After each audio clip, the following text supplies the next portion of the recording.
Bueno, ¿cómo están? Buenos días. Me toca a mí retomar después del break, cosa que no suele ser fácil. Y después de la charla de Marcos, con muchísima información y muchísimos datos, yo ir por otro lado. O sea, yo no trabajo en Comscore, no tengo los datos tan buenos y tan interesantes que trajo Marcos, que la verdad que aportan y mucho. Les voy a contar un poquito brevemente sobre lo que hacemos nosotros. Yo soy de Relevance. Relevance es una agencia online que está especializada en performance marketing. Por eso es que vamos a hablar un poco de performance hoy. Performance, como les decíamos, es marketing más orientado a resultados y a objetivos. Y por eso es que es clave medir. O sea, cuando uno trabaja orientado e invirtiendo, buscando resultados, necesita permanentemente estar midiendo y viendo qué es lo que funciona, qué es lo que no funciona y cómo mejorar las cosas. Les voy a hacer una consulta como para tener más o menos un pantallazo. ¿Quiénes de acá están trabajando en temas relacionados con email marketing? Que levanten la mano. Ah, bueno, bastante, o sea, que la mayoría. Bien. Bueno, pues traté de enfocar, si bien nosotros no somos especialistas o digamos, no es nuestro core el email marketing, traté de enfocar la charla un poco para ese lado porque, digamos, la audiencia está orientada a eso. A ver, bueno, vamos a ver un poco estos tres temas. O sea, yo tengo poquito tiempo, así que voy a tratar de hablar de estas cosas. En primer lugar, bueno, vamos a tratar de hablar de por qué medir y analizar, por qué es tan importante medir y analizar en el mundo online, ¿no? Hay una gran falacia que es el tema de que en el mundo online todo se puede medir. No es tan así, pero se puede medir mucho, y eso es lo que vamos a ver un poquito. Después, por otro lado, ¿qué información es relevante? Y por último, bueno, ¿cómo podemos compartir esa información? En primer lugar, vamos a ver por qué medir. Y esto es bastante básico, ¿no? Hace un tiempo atrás, la verdad que las mediciones eran importantes, pero no tanto como hoy en día. Y cada vez se están volviendo más importantes. ¿Por qué es esto? Bueno, principalmente por este motivo, ¿no? Las malas decisiones salen cada vez más caras. Antes uno podía mal invertir el presupuesto online y total era lo que sobraba, como contaba Marcos hace un rato, lo que sobraba del presupuesto offline, con lo cual si uno mal invertía lo que sobraba, no pasa nada, está todo bien, total, nadie esperaba demasiado. Hoy en día, que estamos tendiendo a porcentajes mucho más fuertes de inversión online, no solo en medios, sino también en otras herramientas como email marketing y pautas de video, etcétera. Lo que estamos viendo es que si yo me equivoco, esa decisión cada vez me está costando más cara. Entonces, tengo que saber si voy a elegir la píldora roja o la píldora azul. Tengo que tener la información correcta para poder tomar esa decisión, porque si me equivoco, y es muy difícil volver atrás y decir, bueno, no pasó nada y ya está. Otra de las cosas que pasa es que no actuar ya no es una opción. Antes uno decía, bueno, no hago nada, total no entiendo, es muy complicado, es muy complejo, lo dejo así nomás o lo dejo que corra. Y la verdad que eso nos cuesta todavía más caro que equivocarnos, porque pues, hay mucha competencia, tenemos cada vez más herramientas. El mundo online, lamentablemente o afortunadamente, depende de cómo uno lo mire, nos da cada vez más herramientas, pero es cada vez más sofisticado. Entonces, digamos, quedarnos parados mirando a ver qué es lo que pasa, a veces hace que los competidores nos pasen por encima o que nos perdamos oportunidades de negocios muy buenas o que nuestro proyecto no crezca, que también es algo importante, ¿no? Si uno está enmarcado en un proyecto y necesita hacerlo crecer, no puede quedarse esperando a ver qué es lo que hace el mercado o a ver cómo van las cosas. Tiene que salir y probar, pero también para poder salir y probar y hacer las cosas más o menos bien, necesita tener por lo menos un poco de información para, no digo no equivocarse, porque equivocarse, nos equivocamos todos y está bien equivocarse, pero por lo menos saber cuando uno se equivoca que se esté equivocando y poder hacer los ajustes necesarios y las correcciones. La información tiene cada vez más impacto y esto lo pongo acá porque es lo siguiente: si nosotros tenemos que elegir entre cualquiera de estos dos alcancías y son las dos rosas, y qué sé yo, cualquiera está bien. Ahora, si yo tengo información y sé que una está llena y la otra está vacía, bueno, claramente voy a poder tomar una decisión mucho mejor que si no lo sé. De eso se trata la información, de transparentar el escenario, de mostrarnos datos que no están a simple vista, ¿okay? De empezar a cavar un poquito más en la información para entender mejor y para utilizar la información para decidir mejor.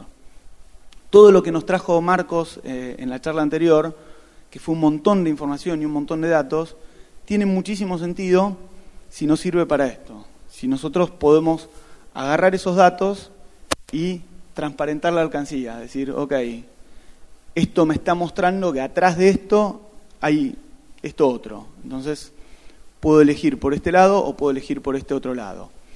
En el caso del email marketing es clave, porque muchas veces uno hace envíos montados en plataformas de terceros y, bueno, uno va a ver un montón de números y un montón de datos, pero los números por sí solos no siempre son suficientes. Hay que poner un poquito de análisis y tratar de entender lo que está atrás. Por eso vamos a hablar de cuál es la información que es importante, o sea, qué información es relevante. ¿Qué se les ocurre que puede ser la información relevante para tener en cuenta? A ver. ¿Nadie? Bueno, básicamente es la que nos sirve para decidir. Y esto es clave. ¿Por qué? Porque cuando nosotros tenemos mucha mucha información, corremos un riesgo muy grande que es el de marearnos. O sea, el de tener un dashboard gigante con 80.000 datos, con muchísimos números, páginas y páginas, cruces de datos de todos lados, pero si eso no nos sirve para decidir algo, es totalmente irrelevante, o sea, es anecdótico. Es como decir, bueno, ¿cuántos fans tengo en Facebook? ¿Y es relevante? Y depende, qué sé yo, tal vez sí, tal vez no. Hay otras métricas más atrás que tengo que tener en cuenta para que eso me sirva. Por ejemplo, la calidad, por ejemplo, la demografía, por ejemplo, la interacción. O sea, muchas otras métricas son las que van a generar de ese número algo que tiene sentido. Y van a hacer que yo pueda invertir correctamente o pueda hacer acciones en forma correcta. Cuando yo, por ejemplo, armo una pieza de email marketing, tengo que estar pensando en la base a la que le voy a apuntar, en cuál es el objetivo que voy a tener, en qué estoy esperando y en base a eso ver qué feedback tengo y poder ir haciendo ajustes a medida que voy corriendo una campaña. Esto me lo crucé el otro día por la web y la verdad que me gustó mucho. Es una frase de Platón, y discúlpenme que esté con los clásicos, primero el pensador de Rodin, ahora Platón. Dice que una buena decisión se basa en conocimiento, no en números. Para mí eso es clave, porque los números nos marean. Si no tenemos el conocimiento para entender los números no nos dicen mucho. ¿Ok?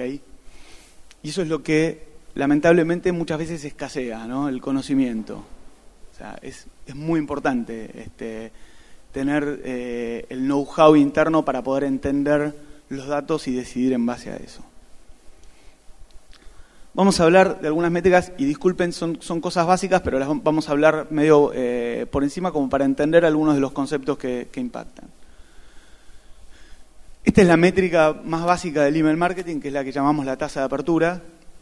Seguramente todos ustedes la conocen, o la gran mayoría, pero lo que quiero hablar es básicamente de un par de detalles sobre eso. En primer lugar, que la tasa de apertura, que es el porcentaje de gente que abre mis mails en base a los que yo envío, va a estar impactada por varios factores. Uno de ellos es la calidad de la base a la que le estoy haciendo el envío, y el otro es el encabezado o el título que estoy utilizando para hacer los envíos.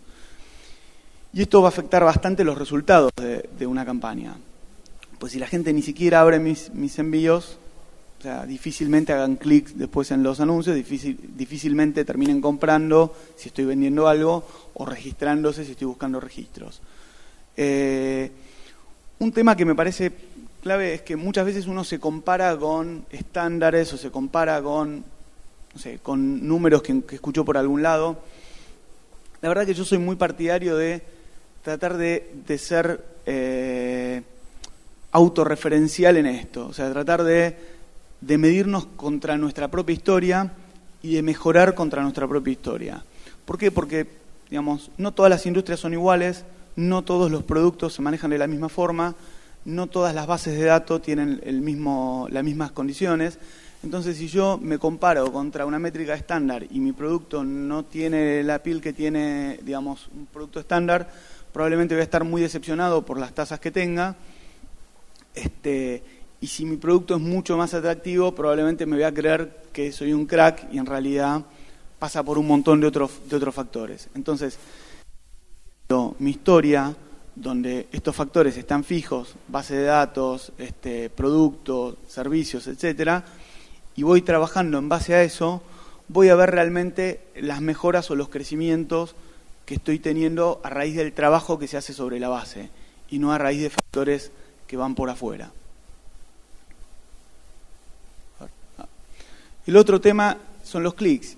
Y acá de vuelta, no marearnos con los clics puros. Los números son números. O sea, hay que tratar de entender, bueno, cuáles son los objetivos, cuáles son los conceptos que yo tengo que trabajar y después entender qué es lo que está pasando con esos clics. Yo puedo obtener muchísimos clics, pero de gente que después no se registra o no me compra o clics que tienen una tasa de rebote muy alta. Entonces, creo que no hay que quedarse solamente con este tipo de métricas, o sea, sino que indagar un poquito más y ver, por ejemplo, las tasas de conversión, que son muy importantes, o los costos por venta. En email marketing el spam es clave.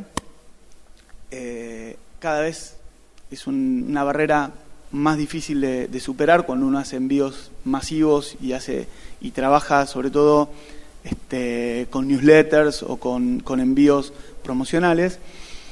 Y hay que tener mucho cuidado con esto. Y esto es una recomendación que les hago sobre, más que nada, una metodología de trabajo. Hay ciertas palabras o hay ciertos contenidos que automáticamente activan las listas de spam de los principales servidores, como Gmail o como Hotmail, etcétera.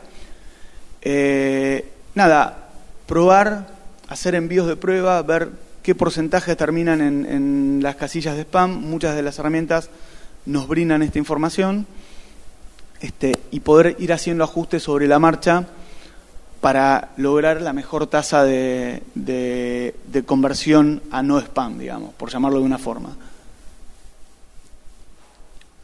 Y por último, para mí esto es, digamos, la métrica clave que uno tiene que tener en cuenta, es lo que llamamos las conversiones. Las conversiones, bueno, cuando uno habla de e-commerce es bastante simple, suelen ser ventas, pero no siempre son ventas. O sea, y no siempre uno trabaja con e-commerce. Hay veces que en realidad uno siempre debería plantearse cuál es la conversión objetivo que tiene, a pesar de que sea un email de branding o un email que está enviado para promocionar algo y que no va a vender nada o que no va a registrar a nadie. Puede ser, no sé, la cantidad de usuarios que ven un video, puede ser la cantidad de usuarios que lo comparten en Facebook, no sé, siempre es importante plantearse alguna métrica de conversión porque en base a eso vamos a armar todo el resto de la estrategia. Y esta cosa que parece tal vez una súper obviedad, ustedes no me creerían la cantidad de veces que yo me encuentro con empresas de primera línea muchas veces que piden campañas y no tienen ni idea de por qué están pidiendo una campaña. Simplemente porque quieren invertir en hacer envíos o porque quieren invertir en una pauta en Facebook o alguna acción en particular, pero nunca se plantearon cuál va a ser la conversión o cuál va a ser el objetivo que van a poder medir desde esa campaña. O sea, es súper básico, pero casi nadie lo hace. Por eso es que lo pongo acá y que lo recalco, porque para mí es muy importante. En realidad, para mí no debería haber una campaña de ningún tipo, no solo de performance, sino tampoco de branding, que no tenga planteado algún tipo de conversión como objetivo. Bueno, vamos a ver que es el último punto que vamos a ver hoy, que se trata de cómo compartir la información. Y cómo compartir la información también parece un tema súper obvio, ¿no? Uno prepara un reporte y lo comparte, pero muchas veces eso solo no alcanza. Y ahora les voy a contar algunas cosas que me han pasado.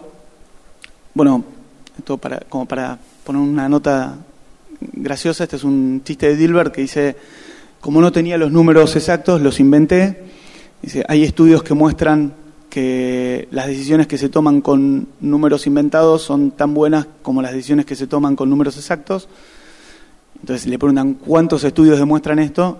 57. Opa. Bueno, ahí está.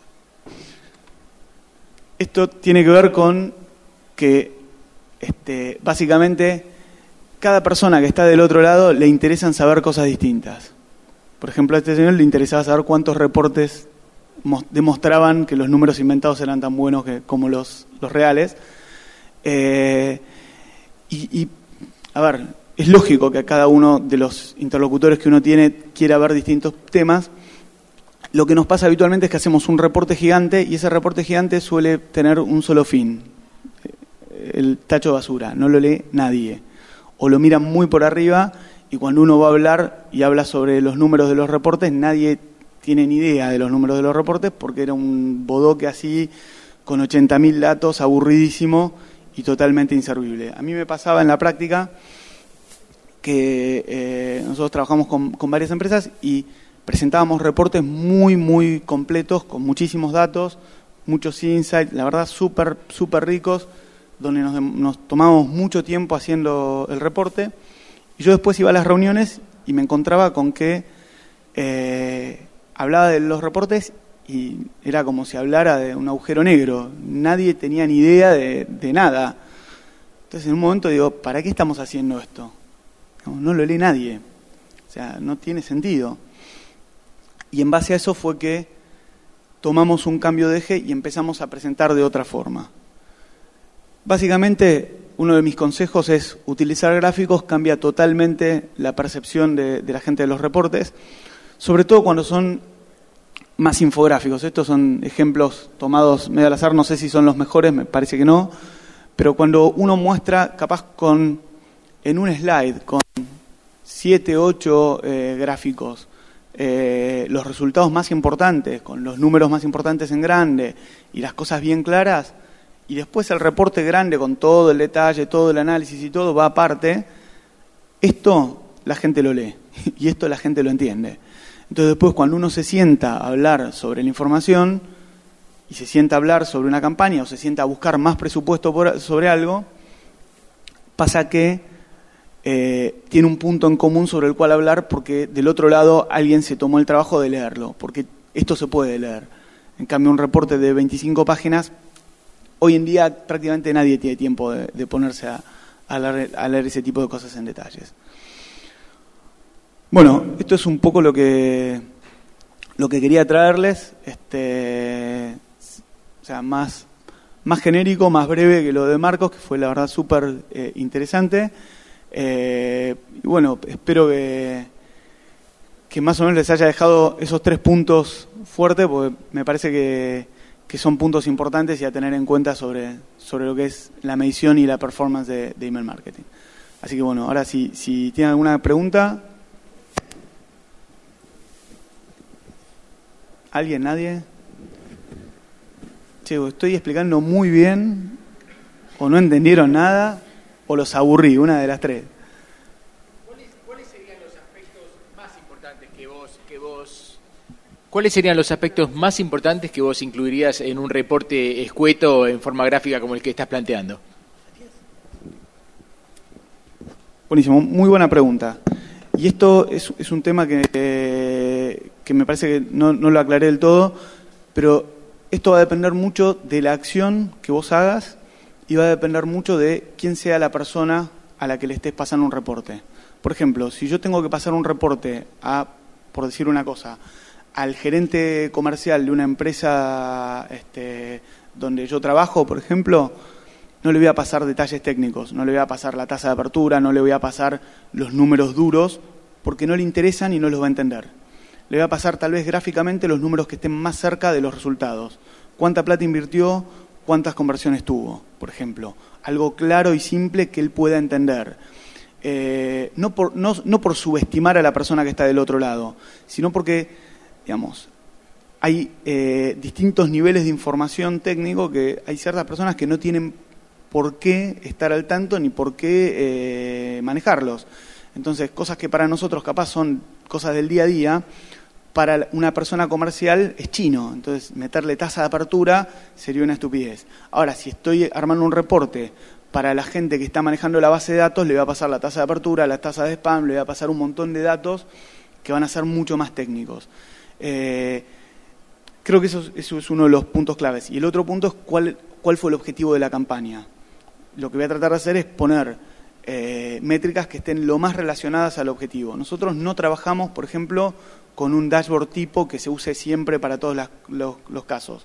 O sea, trabajamos con infografías que se hacen a medida en cada caso, para cada cliente y para cada interlocutor que tenemos, porque entendemos que es la forma, digamos, en la que esto funciona. De otra forma, trabajamos menos, pero trabajamos, digamos, en algo que no va a leer nadie. Entonces es preferible tomarse un poquito más de trabajo para hacer algo que del otro lado se aprecie.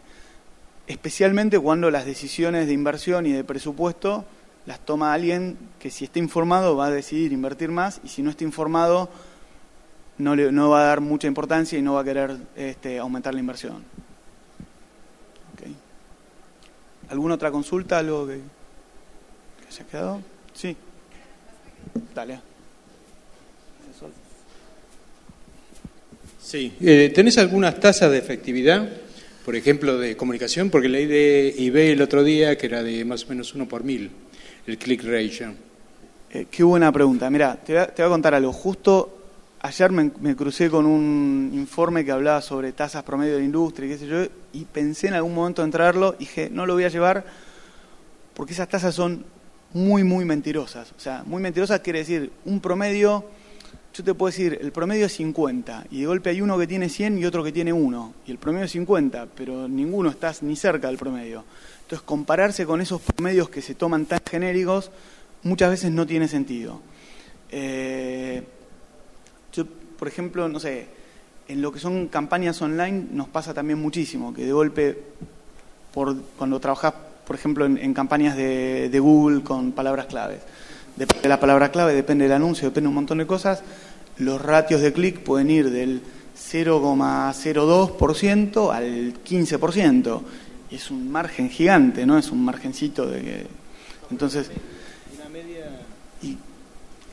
no me animo a tirarte una medida. Después, si querés, escribime y yo te paso el informe ese como para que lo tengas, que son métricas de todas las métricas estándar de email marketing. Bueno, excelente. O sea, lo voy a poner para que lo publiquen acá, en todo caso. ¿Algunos tips básicos para tener éxito en una campaña o tips? O sea, a ver, para achicar la brecha, ¿no? No soy el gurú del éxito de cosas, pero a ver, déjame que... Primero, una de las cosas más importantes es tratar de probar siempre cosas nuevas y medir. Hay veces que uno hace un cambio muy sutil y el impacto es muy fuerte. El otro tema es midan y no confíen tanto en la intuición propia. Esto suena medio feo, pero me ha pasado más de una vez. De hecho, hay un par de sitios, ahora no me acuerdo cómo se llama uno, pero hay uno que te muestra todas las piezas de email marketing o landing pages, etcétera, armadas, y te muestra la opción A y la opción B, y te dice, bueno, decinos cuál te parece que es la que funcionó mejor. Y después, o sea, son todos casos reales y te cuentan cada caso. Y muchas veces lo que uno dice, no, esto tiene que funcionar re bien, lo cliqueas y funcionó 10 veces peor que el otro, que era mucho más feo, pero tenía 2 o 3 elementos que funcionaban. A/B test. Ese, y hay otro más. Hay otro que es... sí, yo ese... ayer lo estuve viendo.